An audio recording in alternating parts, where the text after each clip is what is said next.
আসসালামু আলাইকুম। আজকে আমরা শিখে নিব present indefinite tense. Present indefinite tense grammar অনুযায়ী না শিখে ইংরেজিতে যেভাবে কথা বলতে হয় সেভাবে শিখব। যেমন এখানে দেখছেন প্রেজেন্ট ইনডিফিনিট টেন্সের নিয়মটা দেওয়া আছে। তো সাবজেক্ট, ভার্বের V1 এবং অবজেক্ট। তো সাবজেক্ট আমি এখানে লিখে নিলাম।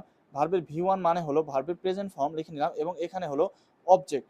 তো যেমন মনে করেন আই ওয়ার্ক আমি কাজ করি, আই গো আমি যাই, ইউ ওয়ার্ক তুমি কাজ করো, ইউ গো তুমি যাও। তো আপনি এইভাবে পড়ে মুখস্থ করবেন। যখন আপনি মুখস্থ হয়ে যাবে তখন আপনি অটোমেটিক প্রেজেন্ট ইনডিফিনিট টেন্সটা বলতে পারবেন, মানে ইংরেজি কথা বলায় ব্যবহার করতে পারবেন। আই ওয়ার্ক আমি কাজ করি, আই ওয়ার্ক আমি কাজ করি, আই গো আমি যাই, আই গো আমি যাই, ইউ গো তুমি যাও, ইউ গো তুমি যাও।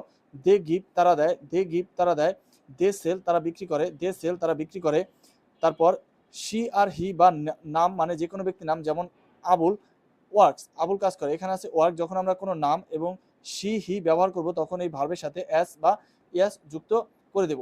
যখন আপনার এটুকু পড়া হয়ে যাবে তখন এর পাশে আপনি অবজেক্ট বসাতে পারবেন আপনার মতো করে। যেমন ধরেন আই ওয়ার্ক আমি কাজ করি, আমি কোথায় কাজ করি? ধরুন A I work at school, আমি স্কুলে কাজ করি। তো এমন আপনি আপনার মতো করে অবজেক্ট বসিয়ে দিতে পারবেন। আবার শি গো, এখানে আমরা যেহেতু শি ব্যবহার করছি গো হবে না, হবে শি গোস। এখানে ইএস যুক্ত করতে হবে, যেমন জি ও ই এস, শি গোস সে যায়। কোথায় যায়? টু স্কুল, স্কুলে যায়।